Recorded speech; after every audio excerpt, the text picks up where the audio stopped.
만물이 소생하는 이 봄에 하나님께서 여러분에게 평강과 또 은혜와 소망으로 할렐루야 함께 해 주실 줄로 믿습니다. 아침에 일찍 눈이 떠졌어요. 하나님께서 마음에 감동을 주셨어요. 오늘 출국하는 부부를 위해서 먼저 연락하고 톡이나 전화를 좀 해서 격려하고 보내라. 마음을 받았어요. 열심히 내려오려고 집중하다 보니까 준비를 다 해놓고 내려와서 시스템 다 돌려놓고 문 열고 여러분 오실 걸 축복하고 성령의 충만함으로 하나님의 임파테이션의 은혜가 문을 열고 들어오는 모든 성도들에게 임할 수 있도록 기도하고 앉아서 또 기도하고 하는 사이에 까먹었어요. 그 순간에 톡이 왔어요. 목사님 입구 심사 잘 마치고 이제 들어갑니다. 잘 다녀오겠습니다. 아이고 내가 늦었네 한 발. 그래서 얼른 카톡을 보냈어요. 그리고 전사님하고 저 뒤에서 예배위원장님 오시면 함께 하는데 뒤에서 오늘 예배와 여러분이 하나님의 은혜 안에 온전한 예배 드릴 수 있도록 함께 기도하고 허깅해서 축복하고 뒷자리에 앉아서 우리 서정숙 권사님 자리에 앉은 자리에서 전화를 했어요. 그랬더니 이제 다 통관하고 앉아 계시다 해서 스피커폰 펴시죠 하고 기도를 해줬습니다. 가끔 우리의 삶 속에 아니면 매일매일 삶 속에 하나님의 감동하심으로 하나님이 사인을 주시는 때가 있잖아요. 그 사인을 우리가 선택할 것이냐 아니면 무시할 것이냐는 우리의 몫입니다. 근데 사실 우리는 하나님이 마음을 주시고 감동을 주시는 그때 바로바로 순종하는 게 얼마나 복된 일인지를 모릅니다. 예전에도 제가 저희 아버지 병원 살아생전에 병원 모시고 갈 때 병원 모시고 이렇게 지나올 때 말씀을 전에도 드렸지만 거의 집에 다 가는 상황에서 얘야 네 이모부 마음을 주셨어요. 이모부가 폐암 말기로 집안에 이제 누워 계셨거든요. 근데 예수님을 믿지는 않았어요. 원래 괄괄하시고 술 담배에 아주 대장이시고 목소리 한 방이면 그 집을 다 점령하시는 그런 이모부예요. 그러니까 저도 이렇게 쉽지는 않았어요. 근데 거의 집에 다 왔고 그런데 이제 마음에 감동이 오는 거예요. 네 이모부한테 가라. 그래서 아버지한테 아버지 마음에 감동이 오는데 이모부한테 가라고 하시는데 갈까요? 가야지. 아버지 모시고 이모부 갔는데 다들 들에 일나 가시고 그 집이 이제 배농사도 하고 또 봄이니까 이제 전지하고 해야 되는 상황이니까 이모부만 창문 열어놓고 침대에 누워서 바깥에 이렇게 보고 계시더라고요. 그래서 가서 도착한 이야기를 했어요. 원래 집에 다 들어가는데 하나님께서 마음을 줘서 이모부한테 가라고 해서 왔어요. 이모부 제가 전해드릴 얘기가 있는데요. 그때 그 이모부의 가정에는 이모님도 예수님을 믿고 교회를 다니고 그 우리 형수님이죠. 그러니까 이종사 전 형수님도 예배를 다니고 형님하고 그 아버지 되신 이모부님은 예수님을 믿지 않았어요. 그래서 예수님 얘기를 했어요. 이모부 예수님 얘기를 쭉 했어요. 사실 말을 잘 못했어요. 이제 거의 마지막이셨기 때문에 눈은 깜빡깜빡하시니까 복음을 전했어요. 교회다. 이모부 예수님이 이모부 사랑하시는 거 아시잖아요. 이모도 그리고 며느리도 신앙생활을 하면서 얼마나 이모부한테 잘해요. 그분들 천국 가서 만나기를 원하죠. 예수님을 입술로 고백하고 아니면 마음으로 예수님을 영접하고 죄사함 받으면 천국 갈 수 있어요. 이모부 말씀은 못하시지만 제가 들려준 이 얘기를 믿음으로 받고 죄사함 받고 하나님의 자녀 되기를 원하면 눈을 3번 깜빡 해주세요. 이렇게 얘기는 했지만 야 나면 어떡하지? 이런 마음이 막 들려고 하는 순간 예수의 이름으로 명하노니 믿음 없으면 떠나가라 그랬어요.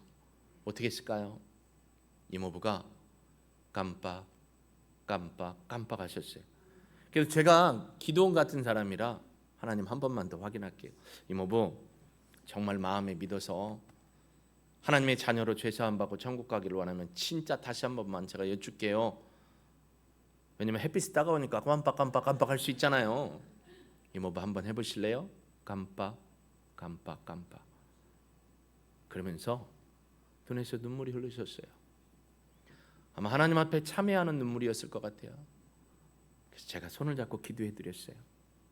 사실 그런 일이 있게 된 것은 제가 전에 부사역을 하면서 교구 목사를 마지막으로 할 때 어떤 집사님이, 여러분 들으셨 얘기죠. 목사님 오늘 꼭 좀 저희 아버지한테 가서 복음 좀 전해주세요. 아버지가 어떤 상태인데 중환자실에 계셔요. 담임 목사님한테 얘기했는데 담임 목사님은 선약이 있어서 못 가신다고 목사님, 교구 목사님 모시고 다녀오래요. 그래서 가시죠. 가면서 기도했어요. 하나님, 중환자실에 계시대요. 아버님이 어떤 상태예요? 눈만 깜빡깜빡하고 계세요. 눈만 깜빡하면 이제 어떻게 해야 돼요? 지혜를 주셨잖아요. 방법을 귀에다 대고 복음을 전했어요. 그래서 대전 선병원에 옛날 KBS 방송국 있던 그 앞에 가가지고 중환자실에 접수하고 들어가서 이렇게 봤어요. 눈만 깜빡하고 쳐다보고 계세요. 따님이 귀에다 대고 아빠 저 왔어요. 얼굴 살짝 돌리고 깜빡. 저는 가면서 계속 기도를 했죠. 하나님 역사하옵소서, 하나님이 행하시옵소서. 귀에다 대고 복음을 전하고, 아버님 따님이 정말로 사랑스럽죠. 한번 따님이 사랑스러우면 눈 한 번만 깜빡거려 보세요. 깜빡. 제가 지금부터 귀한 얘기 해줄 거예요. 아버님 꼭 듣고 반응해 주세요 하고 예수님은 귀에다 전했어요. 이제 누워 계시니까 귀하고 눈하고 이렇게 보이면서 전했어요. 복음을 전했어요. 아버님, 따님 사랑하는데 이 따님 천국 가서 봐야 하잖아요. 예수님 제가 전해드렸는데 예수님 믿고 죄사함 받기 원하시면 눈을 딱 2번만 깜빡 해주세요. 여기도 또 그런 거예요. 이 사단아 물러가라라는 상황이 생기는 거예요. 마음에 안 하면 어떡하지라는 마음이. 그러니까 사단은 순간 공격을 해요. 이렇게 믿음으로 선포하고, 아버지가 가만히 계시다가 깜빡. 저 기도원의 믿음이 또 나와요. 하나님 한 번만 더요. 아버지 진짜 예수님 믿고 천국 갈 수 있다는 확신이 있으면 눈을 딱 2번만 깜빡 거려주세요. 깜빡. 옆에 있던 따님이 울어요. 그리고 축복 기도를 해주고 왔어요. 다음날 소천하셨어요. 왜 이 말씀을 드리냐면, 하나님은 언제나 우리에게 음성으로 말씀으로 역사하십니다. 그걸 우리가 듣고 순종을 하느냐 선택을 하느냐 안 하느냐는 우리의 문제라는 거죠. 지난주에 우리가 예레미야 21장 말씀을 통해서 생명의 길과 사망의 길이 있다, 복된 길이고 죽음의 길이다, 선택이 누구에게 있느냐? 여러분에게 있다라고 말씀했던 것을 혹시 기억하실 것입니다. 세상에는 많은 사람들이 삽니다. 펌한 사람도, 여자분도 있고 펌한 남자도 있고요, 단발도 있고요, 긴 머리도 있고요. 지금은 얘기 안 하지만 피부색이 어떻다 뭐 이렇다 해서 사람을 나누는 경우도 있고요, 키 큰 사람도 있고요, 키 작은 사람도 있고요, 저처럼 아무리 서울와서 막 말끔해지려고 해도 시커먼 사람이 있고요. 그렇죠? 머리가 허여신 분도 있고 연세에 비해서 시커하신 분도 있고, 예전에 결혼할 때는 목사님들이 보통 주례사들이 뭐라고 하냐면 검은 머리 팥뿌리 될 때까지 살라겠는데, 여러분 팥뿌리가 요즘에 안 나와요. 왜요? 염색약이 하도 좋아가지고 검은색, 갈색, 보라색 막 열심히 해서 팥뿌리가 웬만하면 안 보여요. 세상에 많은 사람들을 어떻게 종류를 해가지고 그렇게 딱딱 두부모를 자르듯이 딱딱 이렇게 종류를 구분할 수가 있어요? 없어요. 근데 오늘 성경은요, 바울을 통해서 하나님은 얘기합니다. 사람은 2종류의 사람이 있단다. 어떤 사람이에요? 새 사람이 있고 옛 사람이 있다라는 것을 이야기해 주고 있습니다.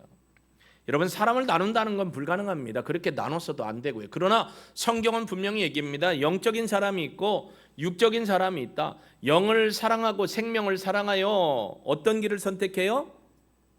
새 사람의 길을 선택하는 사람이 있고, 그냥 이대로 살란다, 나는 내 뜻대로 살란다, 육체의 길을 선택하는 사람이 있다라는 것입니다.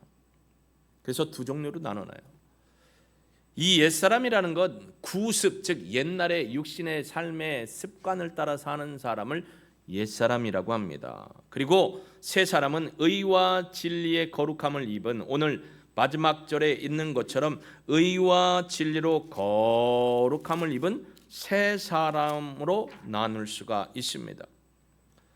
번역을 보니까요, 저는 쉬운 성경도 보고 표준어 성경도 보고 또 공동 캐톨릭 성경도 보고 현대인의 성경도 보고 현대어 성경도 보고 뭐 영어 성경도 보고 헬라어 히브리어도 다 보는데요, 새 번역이 이렇게 표현했어요. 새 사람이 뭐냐, 옛 사람이 뭐냐? 지난날의 생활 방식대로 허망한 욕정을 따라 살다가 썩어 없어질 사람을 옛사람이다라고 번역을 해놨습니다. 옛날 지난날의 생활 방식, 죄인의 생활 방식을 그대로 유지하면서 허망한 삶을 살아가고 있는 사람을 옛사람인다라고 합니다. 이걸 쉽게 얘기하면 옛사람은 누구와 관계없는 삶을 살까요? 조금 크게 하시면 제가 잘 들릴 것 같은데, 누구하고 관계없는 삶을 살까요? 근데 여기다 귀를 댔는데 이쪽이 더 크게 얘기를 해요. 하나님과는 관계없는 삶을 사는 사람입니다. 자신의 홀로, 자신의 육욕과 정욕, 탐욕을 따라 사는 사람. 그러나 새 사람은 하나님과 동행하는 삶을 살아가는 사람입니다. 저와 여러분은 어떤 삶을 사는 사람입니까? 새 사람입니까? 옛 사람입니까? 할렐루야. 고백대로 하나님이 들으시고 믿음대로 인도해 주심을 믿습니다. 오늘 아침에도 몇 분에게 말씀 묵상을 보냈어요. 긍정의 믿음, 말한 대로 이루어진 것을 응답받는 사람들의 믿음. 네, 내 상황은 지금 저 꼼꼼한 땅떨어지로 터널 속으로 들어가는 것 같아도 하나님이 나를 살리시고 나를 고치시고 일으킨다는 믿음의 말을 선포하면 하나님이 들으시고 역사하여 주실 줄로 믿습니다. 그게 새 사람의 특징인 거죠.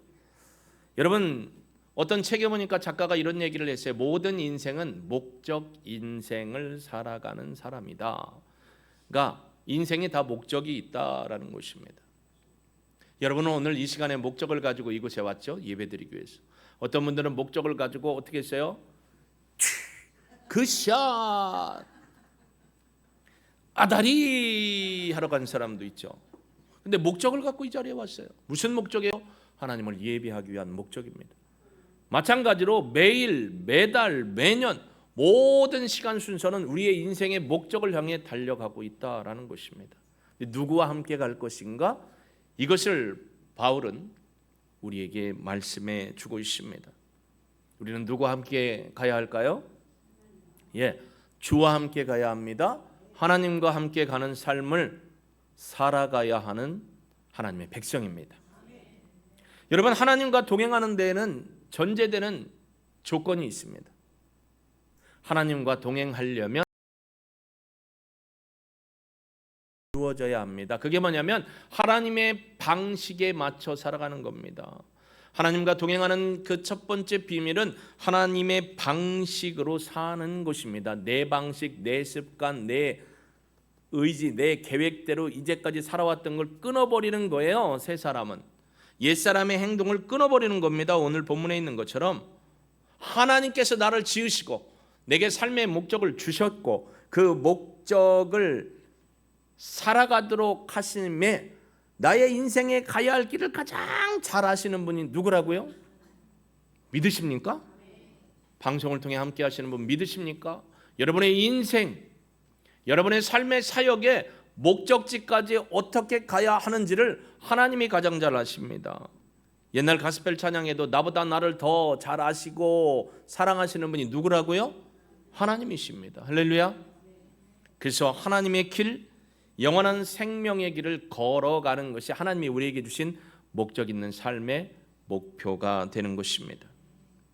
살다 보면 허망한 욕정의 순간이 옵니다. 그래서 그 길을 따라가는 경우도 많이 있습니다. 아이고, 내가 이 길로 가면 안 되지 하고 돌아오는 경우도 있고요. 그 길은 썩어질 길입니다. 죽음의 길입니다. 지난주에 예레미야 21장을 통해 본 것처럼 생명의 길이 아니라는 거예요. 죽음의 길이라는 겁니다. 내 방식, 내 욕정, 내 생각대로 사는 것은 죽음의 길이라는 것입니다. 그러나 하나님의 방식을 택한다는 것은 무엇을 선택하는 거냐? 생명의 길을 선택하는 거예요. 그 생명의 길을 예수님이 뭐라고 했냐면 좁은 길이다라고 얘기했습니다. 세상 사람들은 잘 안 가는 길이에요. 여러분 여기를 보세요. 여기 스타트하는 곳이 있는데 동화책에 마치 있는 것처럼 오른쪽 길로 가면 저 끝은 낭떠러지입니다. 왼쪽 길로 가면 저 끝은 비행기를 타고 하늘로 올라가며 영원한 생명의 천국으로 올라갈 수 있는 길입니다를 시작점에서 얘기해주면 여러분이나 저나 어떻게 하겠어요?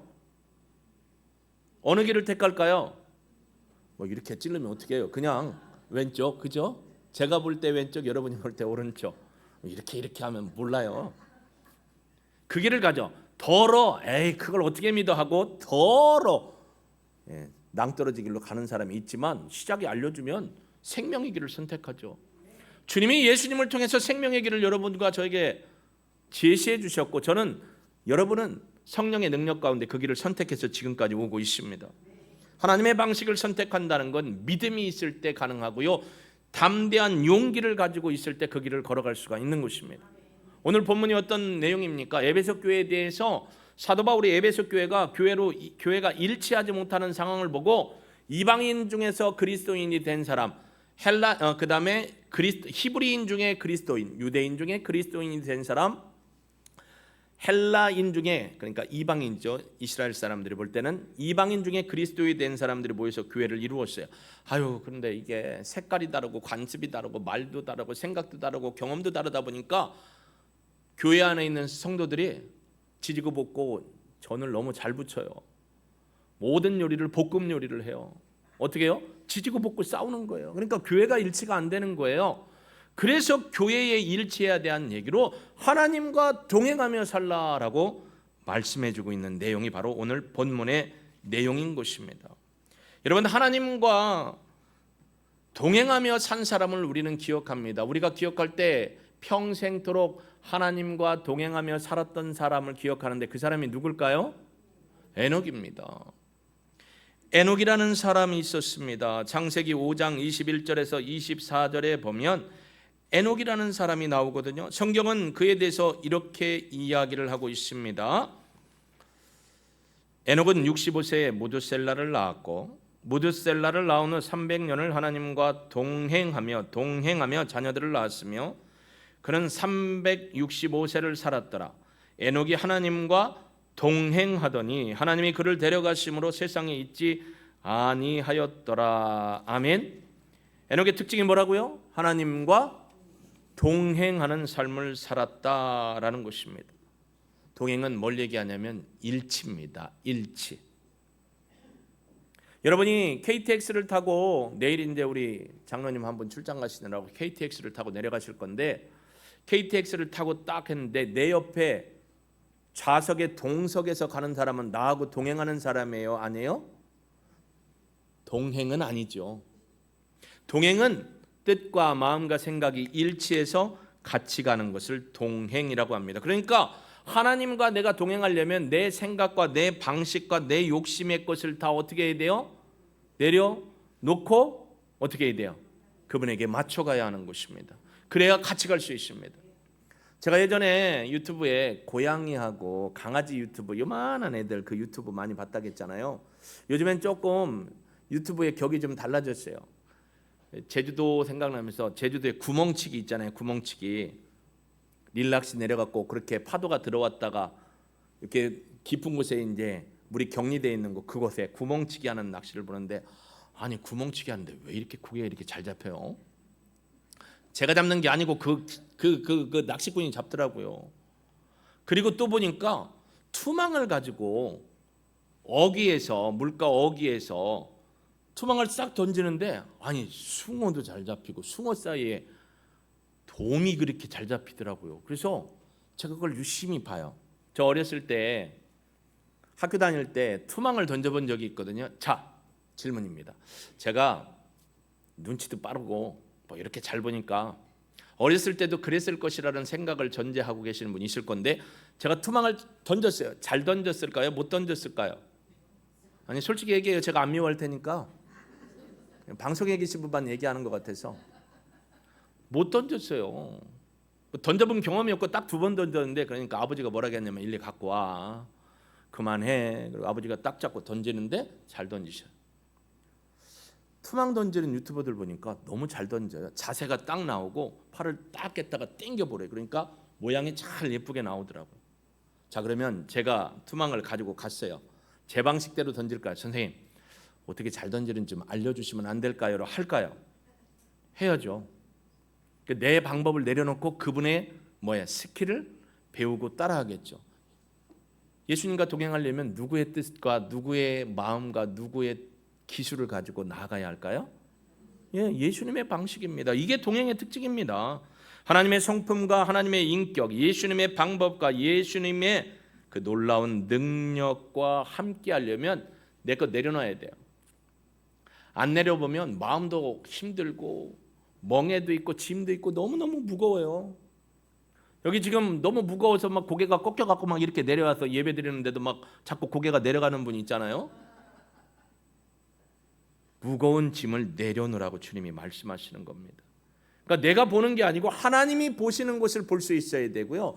하나님의 마음을 공감하고 어떻게 해요? 그걸 내 것으로 받아들일 때 우리가 하나님과 동행할 수가 있습니다. 동행은 일치라고 했죠. 동행의 특징 중에 하나는 뭐냐면 지속입니다. 여러분, 예수님과 한 50살, 70살, 아침에는 90살 넘은 어르신이 오셔서 예배드렸어요. 한 100살까지만 동행하고 끝내야 될까요? 언제까지 가야 돼요? 내가 살아있는 순간까지, 내 영혼이 주님의 그 영원한 집에 올라갈 때까지 동행하셔야 됩니다. 그러니까 동행은 지속성이 있어야 됩니다. 며칠 동행하고 말 인생이 아닙니다. 몇 년 그냥 신앙생활하며 주님의 뜻대로 살고 그 다음부터는 내 방식 내 뜻대로 산다는 게 동행이 아닙니다. 동행은요, 하나님과 일치하는 과정을 통해서 우리가 거룩해짐으로 닮아가는 겁니다. 그러니까 지속해야 돼요. 그리고 가야 합니다. 오늘 아까 창세기 5장 21절 24절 읽었지만 에녹이라는 사람이 있습니다. 들어보세요. 에녹은요 무드셀라를 낳았습니다. 그리고 하나님과 300년을 동행했다라고 성경은 분명하게 기록해 줬습니다. 하나님의 말씀이고 하나님이 주셔서 기록했기 때문에 확실히 사실입니다. 근데 이 무드셀라라는 이름이 무슨 뜻이냐면 창을 던지는 사람이라는 거예요. 여러분, 창을 던지면 어떤 경우에 창을 던지죠? 예, 사냥할 때 창 던지죠. 먹을 거 잡아야 되니까 막 갈 때 어떻게 해요? 달려가는 속도와 시점과 위치를 보고 창을 딱 던지잖아요. 그러면 가다가 딱 맞잖아요. 또 창을 던지는 경우는 어떤 경우가 있죠? 사냥해서 먹어야 되지만 전쟁이죠. 무드셀라는 창을 던지는 사람인데 부족을 보호하기 위해서 창을 들고 불침번을 서면서 그의 부족을 지키는 사람. 그러니까 그가 죽으면 부족 전체가 죽는다는 의미에서 그 죽음이라는 단어, 그가 죽으면 그 뒤에 어떤 일이 일어날까? 그가 죽으면, 사람이 죽으면 어떤 일이 생기지라는 묵상을 그러니까 에녹이 하게 됩니다. 그래서 이 무드셀라의 이름에 그의 죽음 뒤에 심판이 온다라는 의미까지도 묵상을 하다 보니까 심판? 하나님 앞에 심판이라는 생각을 하게 된 겁니다. 그러니까 삶이 진중해진 거예요. 여러분, 다른 사람이 돌아가신 거에는 내가 심각하게 진중해지지는 못해요. 잠깐 진중해질 수는 있고 좀 어떻게 해요? 생각해 볼 수 있어요. 근데 내 죽음과 관련되면 사람이 진중하지 않을 수가 없어요. 진실해지지 않을 수가 없는 것입니다. 그러니까 에녹은 생각했어요. 창을 던지는 이 무드셀라가 죽으면 심판이 임한다고? 과연 심판은 어떤 것일까? 하나님 앞에 묻고 하나님을 더 가까이 하면서 동행했던 것입니다. 여러분, 그는 그래서 하나님의 은혜를 알고 하나님과 동행하면서 그분을 닮아가는 삶을 살았던 것입니다. 지속적인 관계를 했다라는 것입니다.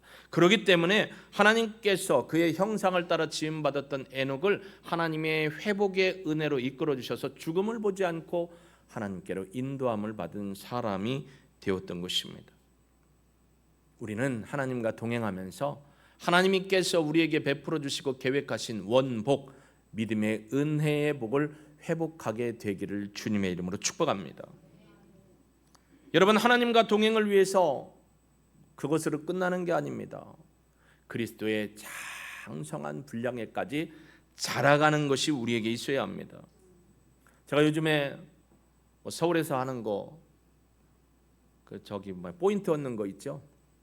그래가지고 일주일에 서너 번은 이게 8,000보 이상 걸어야 돼요. 그 이름이 뭐죠? 9988. 거기에 보면 건강 목표, 식단 목표, 걷는 목표. 그래서 어제 제가 농협도 가야 되고 그래서 시장도 봐야 될 상황이 생겨서 체육복을 세팅하고 선크림 바르고 그리고 쇼핑백 있죠. 이렇게 쪼물딱 이렇게 딱 하면 뚜껑 닫히는 거, 그걸 여기다 꼈더니 이게 또 요만큼 분홍색이 나왔어요. 얼마나 창피해요. 근데 창피한 게 어딨냐? 일단 나는 마이웨이를 한다 해갖고 고하고 가는데 쭉 걸어갔어요. 그런데 가다 보니까 저쪽에 레미안 2차 휘경동 이문동 올라가는 쪽, 그 옆에 철길 옆으로 가는데 목련나무에 봉우리가 올라오고 꽃이 폈어요. 벌써 봄에 제일 먼저 피는 꽃이, 자 맞춰보세요. 봄에 제일 먼저 피는 꽃이 어떤 꽃이에요? 여러분이죠. 무슨 너무 맨날 보이는 것만 생각해. 여러분이 제일 꽃이 피잖아요. 할렐루야. 옆에 분 보세요. 지금까지도 인상 쓰고 있는 분은 나하고는 꽃하고는 관계없다 그런 분이. 지금 목사님 웃어보세요. 목사님, 안 목사님 웃어보세요. 예, 꽃이 폈습니다. 꽃이 폈잖아요. 무슨 뭐 목련이고 매화요. 여러분이라니까. 아, 꽃이 폈어요. 꽃이 핀 것을 보고 와, 아름답다. 생명이 솟아온다. 제가 죽었더라면, 자라지 못했더라면, 싹이 올라오지 못했더라면, 겨울내 추위에 얼어붙었더라면, 장성한 분량까지 자라지 못했으면 꽃을 피웠을까요? 아니요.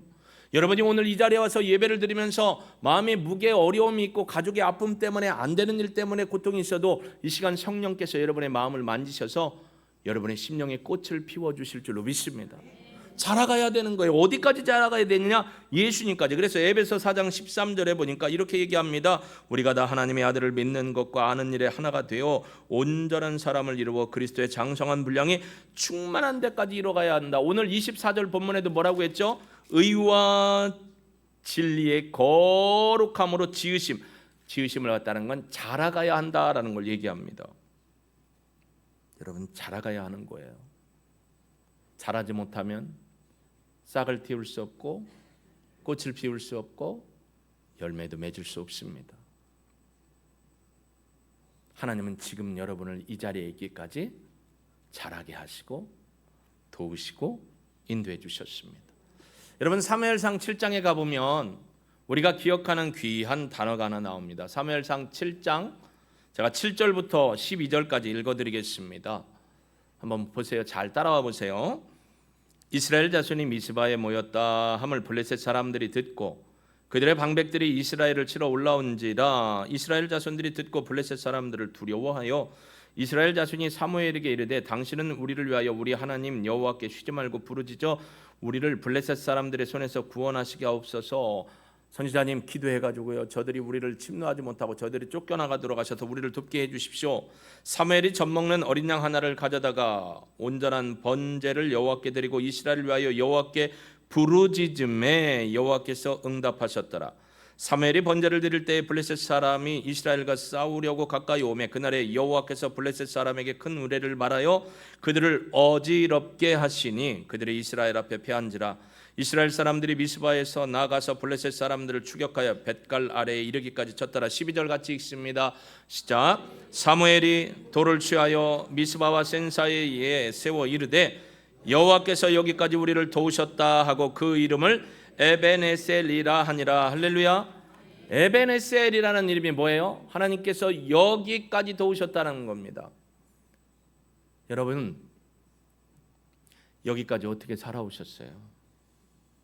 여기는 보릿고개 6.25를 겪고 이겨나고 살아온 분도 있어요. IMF를 걸쳤어도 포기하지 않고 여기까지 살아오신 분이 있습니다. 코로나를 뚫고 여기까지 살아왔습니다. 제2의 IMF, 제3의 제국주의가 판치고 있는 이 시대에 여러분이 지금 살아가고 계십니다. 사람은요, 살면 사라집니다. 살아냅니다. 왜냐하면 우리의 힘이 아니더라고요. 누구의 힘? 하나님께서 과거에도 우리를 도우시고 함께 해주셨어요. 그리고 지금 여기에도 주님이 임마누엘 하고 계십니다. 앞으로도 하나님이 우리의 인생을 어떻게 하실 거예요? 이래로 인도해 주실 것입니다. 제가 한 달 전에 찬양하고 예배드리는 곳에 갔다가 이 찬양을 접했습니다. PPT 한번 주시고요, 반주 준비해 주시고요. 이 찬양을 묵상하면서요, 과거의 내 삶을 인도하신 하나님, 어렵고 힘든 상황 속에서도 붙들어 주신 하나님, 그리고 여기 지금 이 시간에도 임마누엘 하시는 하나님, 그리고 여기서 끝이 아니라 앞으로 내 삶에 우리의 삶을 끝까지 인도하실 하나님을 경험하며 고백했습니다. 한번 들어보십시오. 지금까지 에베네셀 여기 임마누엘 앞으로 여호와 이레 나의 가는 길 함께 하시네. 지금까지 에베네셀 여기 임마누엘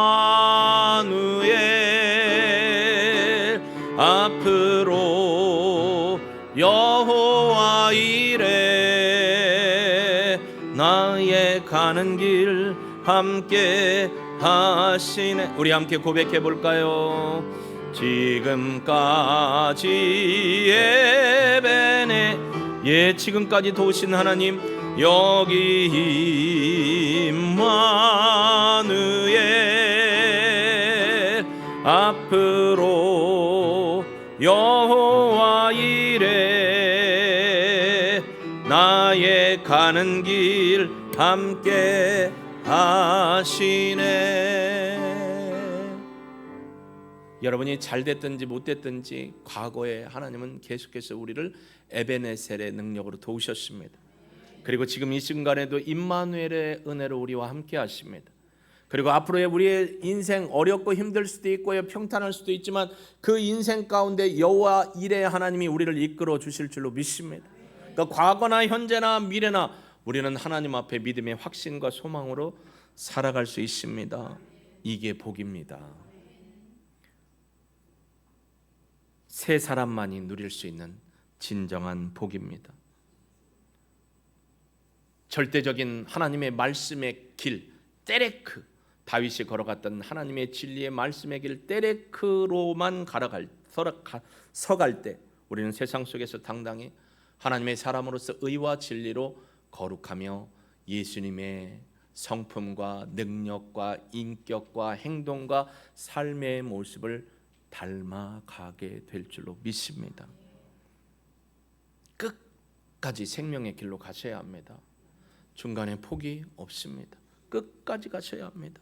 매 순간 하나님과 동행하며 살아가는 삶을 선택하시고 걸어가셔야 합니다.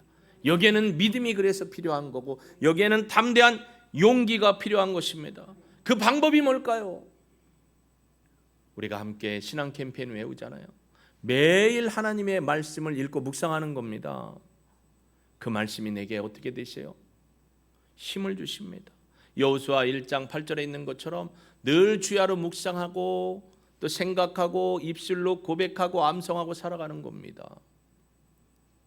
그리고요, 시편에 있는 것처럼 시편 119편 105절 이하에 있는 것처럼 주의 말씀이 내 발의 등이고 내 길에 빛이기 때문에 그 말씀을 따라가는 겁니다.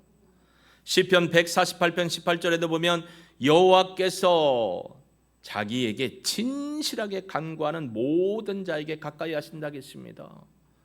기도하는 그를 하나님이 붙드십니다. 매일 하나님의 말씀을 읽고 묵상하고 매일 그 말씀을 붙들고 하나님 앞에 기도하며 하나님과의 친밀한 관계 안으로 들어가는 것이 그리스도의 장성한 분량에까지 자라가는 것입니다. 설령 빼먹을 수도 있겠지만 찾아서 가는 겁니다. 그리고 매주마다 하나님 전에 올라와서 하나님 앞에 진정한 예배, 감사의 예배, 영광의 예배 돌리는 것이 바로 예수 그리스도의 진실한 믿음의 장성의 분량까지 동행하며 살아가는 것입니다. 여러분, 주일 예배를 함부로 생각하지 마십시오. 오늘도 눈에 딱 보면 누가 안 나왔는지 다 보입니다. 그 자리 저 자리 보고 다 보입니다. 기도를 합니다. 어떤 상황, 어떤 형편이든지 하나님이 함께해 주시도록. 그러나 진정한 예배, 하나님 앞에 매일 말씀을 통해 읽고 묵상하는 삶, 매일 하나님 앞에 믿음으로 신실함으로 기도하며 친밀함으로 나가는 삶, 매주마다 하나님 앞에 진정한 예배를 드릴 수 있는 믿음의 삶을 살 때 하나님과 진정한 믿음의 동행, 지속적인 동행, 그리고 자라감의 은혜를 누리게 될 줄로 믿습니다. 여러분, 결론적으로 동행은 지속입니다. 포기하는 것 아닙니다. 지쳤다고 쓰러지는 것 아닙니다. 여러분, 우리의 인생은 성공과 그 연속성에 있죠. 실패는 성공을 위한 하나의 디딤돌입니다. 성공을 위해 나아가는 또 하나의 방법을 배웠을 뿐이에요. 신앙도 신앙의 성장과 성숙을 위해 내가 이런 방법 저런 방법 해봤는데 안 되면 또 하나를 배운 거예요. 그래서 여러분에게 제일 좋은 방법, 코칭 목표를 보여드리고 따라갈 수 있도록 해드렸잖아요. 그 방법. 저도 매일 성경을 읽습니다. 그리고 매일 묵상한 걸 우리 성도님 몇 분에게 나눠줍니다. 용기와 힘을 내라고요. 그리고 매일 기도를 합니다. 개인 기도를 또 드립니다. 매주마다 예배를 사모하며 여러분이 하나님 앞에 어렵고 힘든 상황 속에서도 나오셔서 하나님을 만나고 구원받고 치료받는 은혜를 꿈꾸며 예배를 준비하고 인도하고 이 모습으로 하나님 앞에 예배를 드리고 있습니다. 여러분, 하나님과 동행은 주님의 오심을 소망함으로 미래를 꿈꾸고 소망 가운데 하나님의 말씀을 따라 살아가는 것입니다. 좌절하지 마시고요, 실망하지 마시자고요, 믿음의 언어로 선포하시자고요. 매일 말씀을 읽는 거예요. 내가 살아야 되니까 읽는 거예요. 주님 안에 살려고 매일 기도하는 거예요. 하나님과의 친밀한 은혜. 여러분 생각해 보세요. 자식도 1년에 2번 명절, 거기다 조금 더 해서 아버지 엄마 생신 4번 5번 만나는 자식하고 한 달에 한 번씩 드나드는 자식하고 오지 말래도 매주 와갖고 엄마 미주알 고주알 뭐 냉장고에 있는 거 만든 거 다 빼가도 어떤 놈이 더 이뻐요? 매주 닮자고요? 매주 와서 아유 뭘 귀찮게 와, 교통비 많이 들고 그런데 하고 뒤돌아서 웃잖아요. 왜 웃어요? 너무 좋은 거예요. 매주마다 하나님 앞에 영광의 얼굴을 구하며 하나님의 얼굴을 구하며 예배드리는 그들을 마치 친정아버지 친정엄마처럼 반기며 사랑하는 하나님의 모습을 기억해 보십시오. 얼마나 기쁘고 복되겠습니까? 여러분이 그런 주인공이 되시기를 예수님의 이름으로 축복합니다. 그렇기 때문에 우리는 날마다 숨쉬는 순간마다 하나님의 은혜를 기억하며 하나님과 동행해야 할 줄로 믿습니다. 우리 찬양 드리고요, 하나님 매일 말씀을 읽고 묵상하겠습니다. 매일 하나님 앞에 기도하며 나아갑니다. 또 매주마다 하나님 앞에 온전한 예배 올리겠습니다. 결단의 기도 올려드립니다. 날마다 숨쉬는 순간마다 내 앞에 어려운 일 보내 주님 앞에 이 몸을 맡길 때 슬픔 없네, 두려움 없네. 주님의 그 자비로운 손길 항상 좋은 것 주시도다. 사랑스레 아픔과 기쁨을 수고와 평화와 안식을 날마다 주님 내 곁에, 날마다 주님 내 곁에 계셔 자비로 날 감싸 주시네.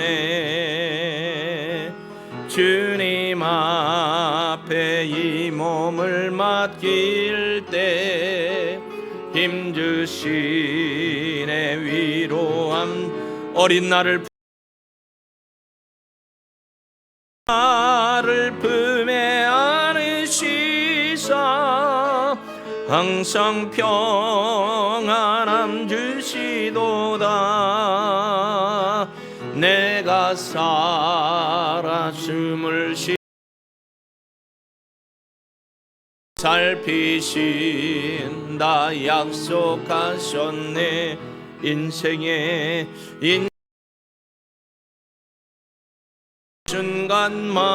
순간마다 주의 약속 생각해보네. 내 맘속에 믿음 잃지 않고 말씀 속에 위로를 얻. 예 주님, 주님의 주의 도우심 바라보며 모든 어려움이 기도다. 흘러가는 순간순간마다 주님 약속 새겨. 우리 하나님 앞에 결단의 기도로 나아갑니다. 예, 주님 아버지, 우리의 인생이 주님 손에 있습니다. 주님과 동행하는 믿음의 삶을 살아가기를 선택하고 고백합니다. 사망의 길이 아니라 생명의 길로, 죽음의 길이 아니라 복된 하나님의 축복의 길로 오늘 새 사람을 입어 옛사람의 모든 구습을 벗어버리고 하나님 앞에 진정한 믿음의 신앙으로 달려가는 제가 되고 싶습니다. 오직 날마다 하나님의 말씀 안에 거하며 그 말씀을 읽고 묵상하고 하나님을 찬양하고 경배하게 하시고 그 말씀을 통해 얻은 은혜를 가지고 하나님 앞에 친밀한 믿음의 기도로 깊이 있게 나아가며 하나님과 동행하기를 원합니다. 동행은 일치고 동행은 지속입니다. 포기하지 않기를 원합니다. 방심하지 않기를 원합니다. 그렇기 때문에 하나님 앞에 매주마다 올라와서 감사의 예배, 기쁨의 예배, 찬양의 예배, 감격의 예배, 영광의 예배를 올려드리며 고백하는 온전한 몸과 마음과 영혼과 재물을 드리며 하나님 앞에 신실함으로 예배드리는 삶을 살아가게 하옵소서. 아버지 하나님, 내가 있어야 할 자리가 어딘지를 깨닫고 하나님을 예배하는으로 나오는 우리 모든 식구들 삼아 주셨소. 오직 하나님 앞에 진정한 믿음의 모습으로 동행하며 살아가는 거룩한 하나님의 자녀 되도록 이끌어 주시고 영광을 받아 주옵소서. 뜻을 이루실 하나님을 찬양하며 예수님의 이름으로 기도합니다. 아멘.